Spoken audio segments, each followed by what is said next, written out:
Hello students, in previous video we have to studied first chapter of statistics, collection of data.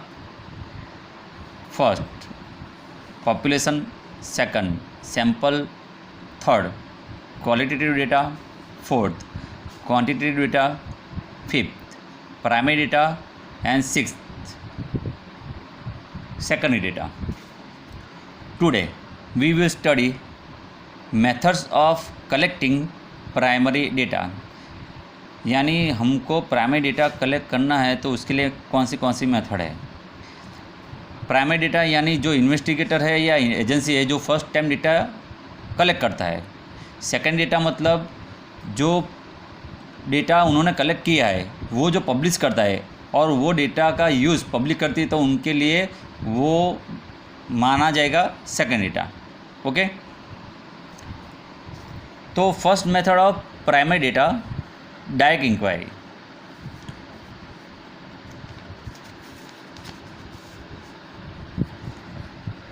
In this method investigator himself और an enumerator appointed by him visits personally to the field and collects the necessary information.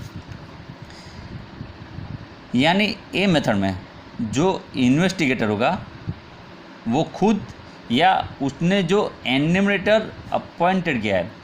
Enumerator मतलब जो investigator है या जो agency है उन्होंने कोई employ को अपने वहाँ जॉब पे रखा है यानी अपॉइंट किया है, उसके अंदर इंक्वायरी या डेटा कलेक्ट करने का नॉलेज है, उसको हम बोलेंगे एन्यूमरेटर।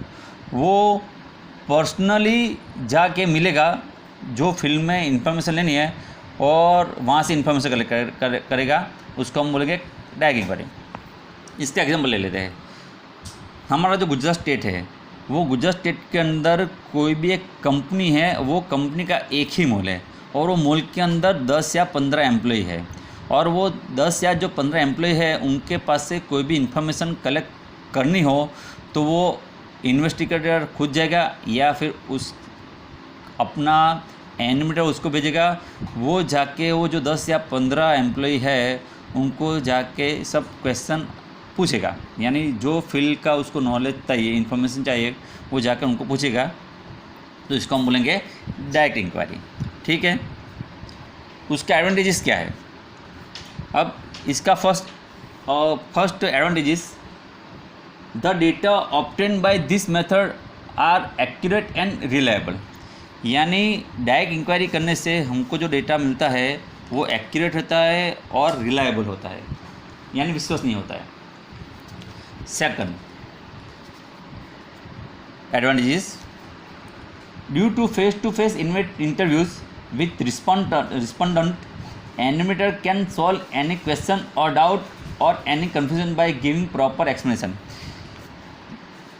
यानी इसके अंदर क्या होगा कि एन्यूमरेटर जो होगा वो सब एम्प्लॉय को क्वेश्चन पूछेगा और वो एम्प्लॉय के मन में कोई क्वेश्चन होगा, कोई डाउट होगा तो उसका सॉल्यूशन एन्यूमरेटर खुद करके देगा, उसका एक्सप्लेनेशन करके दे सकता है। इसका सेकंड बेनिफिट है।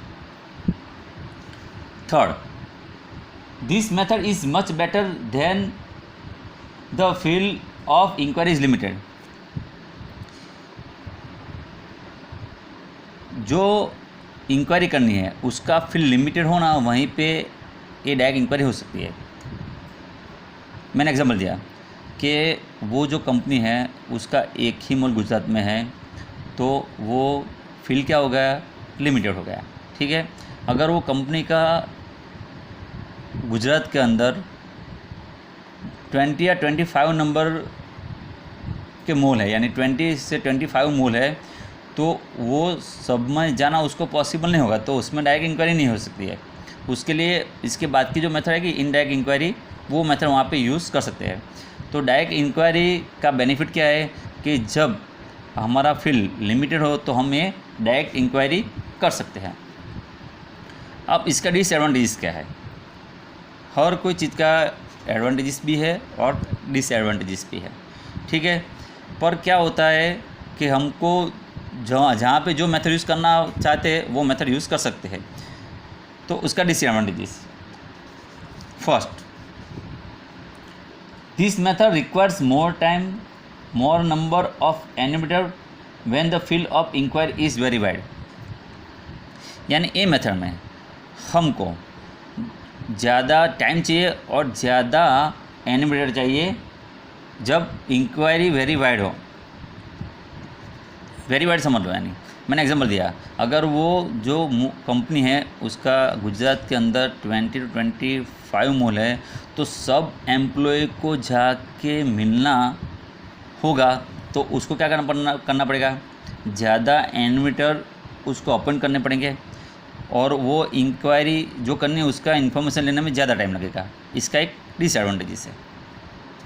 Second, this method is more expensive, यानी मेथड ज़्यादा एक्सपेंसिव है। क्यों ज़्यादा एक्सपेंसिव है कि हमको अगर फील्ड बड़ा है तो इसके लिए ज़्यादा एन्यूमरेटर ओपन करने पड़ेंगे, उनको सैलरी देना पड़ेगा, उसको ट्रांसपोर्ट का पैसा देना पड़ेगा, तो इसके लिए मेथड एक्सपेंसिव है।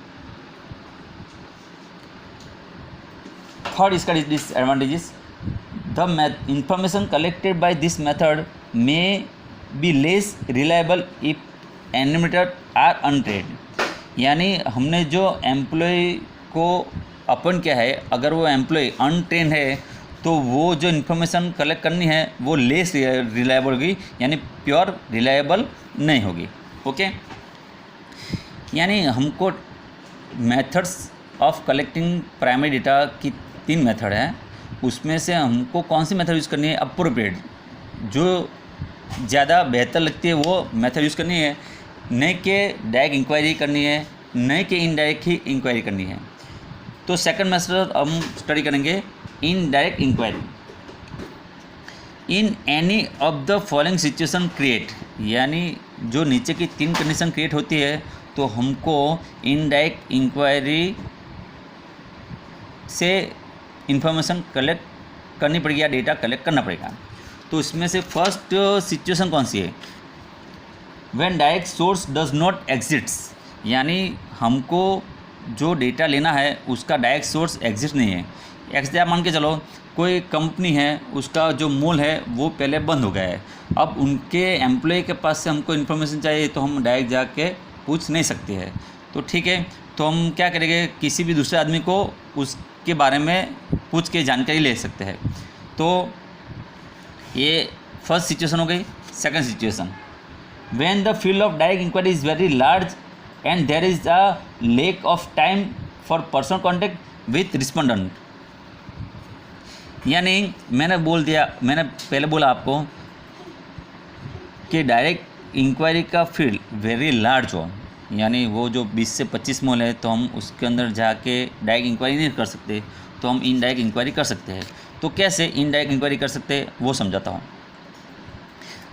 डायरेक्ट इंक्वायरी के एग्जांपल मैंने समझाया कि एक ही मॉल है, वो मॉल के अंदर जो नंबर ऑफ 10 या 15 या 20 एम्प्लॉय है उनको पर्सनली जाके एन्यूमरेटर इंफॉर्मेशन कलेक्ट करेगा, तो उसको हम बोलेंगे डायरेक्ट इंक्वायरी। ठीक है, बट इनडायरेक्ट इंक्वायरी में वो एम्प्लॉय की हमको इन्फॉर्मेशन चाहिए तो हम क्या करेंगे, हम वो जो 20 या 25 मॉल है उनके सब एम्प्लॉय के इंक्वायरी नहीं करेंगे, बट उसका जो मैनेजर होगा उनको जाके सब क्वेश्चन आंसर पूछेंगे। यानी सब एम्प्लॉय है, उसका जो मैनेजर है उसको जाके सब क्वेश्चन आंसर कर लिया है, तो वो एम्प्लॉय के बारे में, तो ये हो गया इनडायरेक्ट इंक्वायरी। ठीक है, number third condition, when the cost associated with direct inquiry is unbearable. यानी अगर हमको वो जो 20 या 25 मॉल है उनकी सबकी इंक्वायरी करनी है तो उसका कॉस्ट बहुत ज़्यादा होगा। अनबेरेबल यानी हम उसको सहन नहीं कर सकते, तो डायरेक्ट इंक्वायरी करते ना हुए हम इनडायरेक्ट इंक्वायरी करेंगे। ठीक है, अब ये मेथड का एडवांटेजेस क्या है। First, most suitable when field is very wide, यानी हमको जो इंक्वायरी करनी है वो इंक्वायरी का फील्ड वेरी वाइड होगा तो हम ये मेथड यूज़ कर सकते हैं। यानी ऐसा समझ लीजिए कि जो डायरेक्ट इंक्वायरी का जो लिमिटेशन था वो इनडायरेक्ट इंक्वायरी का बेनिफिट होगा। डायरेक्ट इंक्वायरी का लिमिटेशन क्या था कि अगर फील्ड वेरी वाइड होता है तो हम सब जगह जा सकते नहीं और इन्फॉर्मेशन कलेक्ट नहीं कर सकते। इसके लिए उसके ऑप्शन में हम ये इनडायरेक्ट इंक्वायरी से अगर डेटा कलेक्ट करते हैं और फील्ड वेरी वाइड है तो हम डेटा कलेक्ट इजीली कर सकते हैं। ठीक है। Second, when a respondent associated with inquiry is not willing to give information, this is the only useful method to collect the information। यानी जो एम्प्लॉय के पास से हमको इन्फॉर्मेशन लेनी है वो एम्प्लॉय हमको डायरेक्ट इन्फॉर्मेशन नहीं दे सकता, यानी शर्माता है। ठीक है। तो हम उसके मैनेजर को पूछ के उसके बारे में जान लेंगे तो उसको कोई दिक्कत नहीं होगी। यानी जब एम्प्लॉय डायरेक्ट इंक्वायरी नहीं दे सकता है तो हम मैं मेथड यूज़ कर सकते हैं। इसका सेकंड एडवांटेज है। थर्ड इसका advantages, it involves less cost, time and energy as compare to direct inquiry method. यानी डायरेक्ट इंक्वायरी के अंदर क्या था कि हमको ज़्यादा एन्यूमरेटर रखने पड़ते हैं। ठीक है। इसके लिए वो ज़्यादा एक्सपेंसिव था। इसके अंदर इतना एन्यूमरेटर रखने की ज़रूरत नहीं है। एक ही एन्यूमरेटर जो 20 से 25 मोल है वो सब मोल के मैनेजर को जाके मिल सकता है। तो इसके अंदर हमको ज़्यादा एक्सपेंस की ज़रूरत नहीं है। ठीक है। Number 4, useful government. यानी हमारा जो गवर्नमेंट है, सेंट्रल गवर्नमेंट है, स्टेट गवर्नमेंट है, लोकल बॉडीज़ है, उनको इन्फॉर्मेशन कलेक्ट करने की ज़रूरत रहती है। यानी जो अपने इंडिया का डेटा है वो डेटा की ज़्यादा से ज़्यादा ज़रूरत हमारे गवर्नमेंट को रहती है। तो ये इनडायरेक्ट इंक्वायरी से हमारी गवर्नमेंट डेटा कलेक्ट कर सकती है। इसके लिए उनके लिए ज़्यादा महत्वपूर्ण है। अब इसका डिसएडवांटेजेस, ये मेथड का डिसएडवांटेजेस क्या है?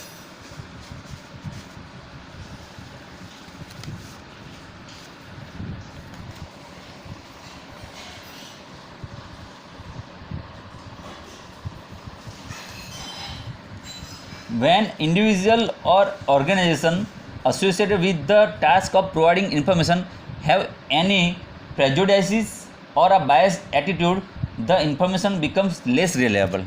यानी ये मेथड में हम मॉल में जाके वो मॉल का जो मैनेजर है उनके पास से इन्फॉर्मेशन कलेक्ट करनी है। ठीक है। हम डायरेक्ट सब एम्प्लॉय को तो मिल नहीं सकते क्योंकि इसके अंदर हम कौन सी इंक्वायरी कर रहे हैं, डायरेक्ट इंक्वायरी। यानी वो मॉल का जो मैनेजर है उनसे जाके हम मिलेंगे। अगर वो प्रेजुडाइसिस है और बायस एटीट्यूड है, यानी उसको ऐसा लगता है इन्फॉर्मेशन कलेक्ट करने के लिए बहुत सारी एजेंसी है, इसमें अगर वहाँ के मॉल का जो मैनेजर है उसको लगता है कि मेरे को ये एजेंसी को इन्फॉर्मेशन अच्छी देनी है और ये एजेंसी को इन्फॉर्मेशन अच्छी नहीं देनी है, तो वो क्या करेगा, हमको कोऑपरेट नहीं करेगा। उसका एटीट्यूड बायस हो जाएगा, यानी पक्षपाती उसका बिहेवियर हो जाएगा कि मुझको ये कंपनी जो इन्वेस्टिगेटर है उसको अच्छी तरह से इन्फॉर्मेशन नहीं देनी है। ठीक है। तो वो इसका डिसएडवांटेज होगा।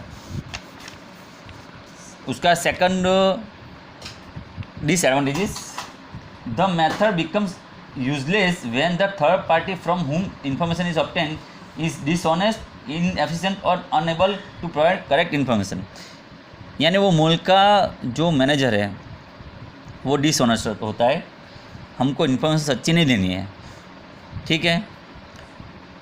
तो ये भी एक इसका लिमिटेशन होगा कि हमको जो प्रॉपर इन्फॉर्मेशन चाहिए वो इन्फॉर्मेशन हमको वहाँ से मिलेगी नहीं। ठीक है।